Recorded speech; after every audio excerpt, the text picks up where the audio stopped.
Kiprah Republikan di pemilu 2009 belum maksimal, namun perjuangan belum titik.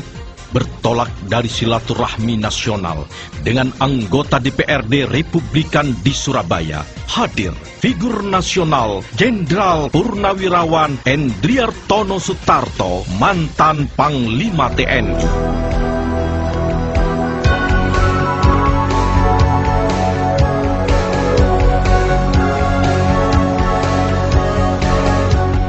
Sudah S3, karena kita ada partai, maka saya ingin S4. Apa S4? Republikan sukses konsolidasi, Republikan sukses verifikasi, Republikan sukses pemilu, dan insya Allah Republikan sukses pemilihan presidennya.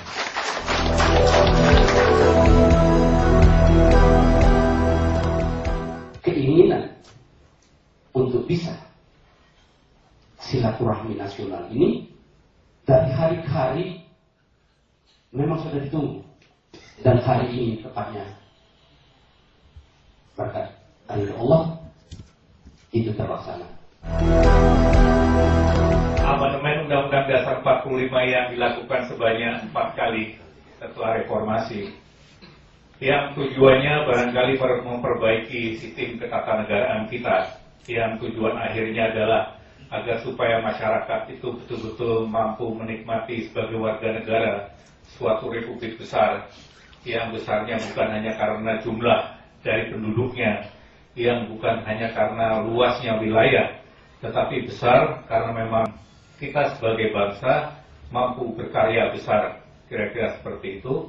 Dan kemudian kita menjadi bangsa yang bermartabat, yang dipandang oleh banyak negara bangsa-bangsa lain di dunia ini. Untuk bisa tadi semua hak itu terjaga, maka negara itu harus negara yang mampu menjaga hak setiap warga negara. Caranya law enforcement, penegakan hukum yang jelas dan pasti. Jadi law enforcement harus jalan. Satu, saling menghormati terhadap hak masing-masing.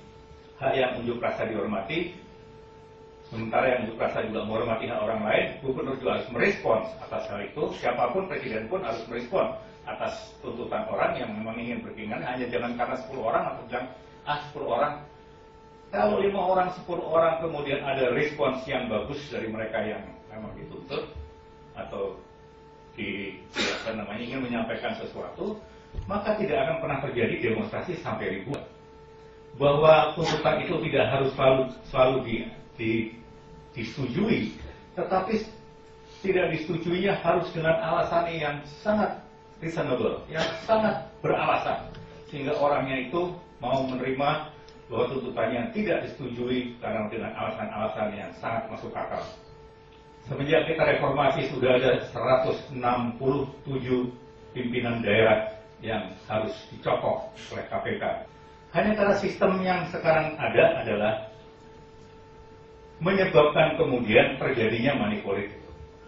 Kemudian masyarakat pada tingkat yang paling bawah selama ini tidak mendapatkan suatu program yang cukup untuk bagaimana meningkatkan kehidupan mereka. Ada memang yang dapatnya 1 bulan 1 miliar. Ada kelas-kelas para konglomerat itu barangkali 1 bulan 1 miliar. Inilah yang meningkat terus pendapatannya, sementara masyarakat pada tingkat yang paling bawah hidupnya ya begitu-begitu saja. Kemudian kita melihat sendiri bagaimana korupsi yang merajalela. Di tengah-tengah situasi memang partai yang saya katakan tadi sekarang jadi sorotan yang luar biasa. Hasil dari LSI, survei LSI mengatakan memang Demokrat itu jatuh sekali akibat dari kasus Nasaruddin, tetapi juga tidak meningkatkan pendapatan partai-partai lain, apakah itu PDI, apakah itu Golkar, apakah itu PKB atau PAN, stagnat, sementara Golkarnya turun. Kemana yang lain yang tadinya memilih Demokrat? Ternyata mereka tidak punya pilihan karena mereka melihat tadi ada kasus-kasus yang mereka anggap itu sudah mencederai dari cita-cita kemerdekaan yang ada. Tetapi saya berpikir kita masih bisa untuk berbuat sesuatu. Oleh karena itu kemudian saya teringat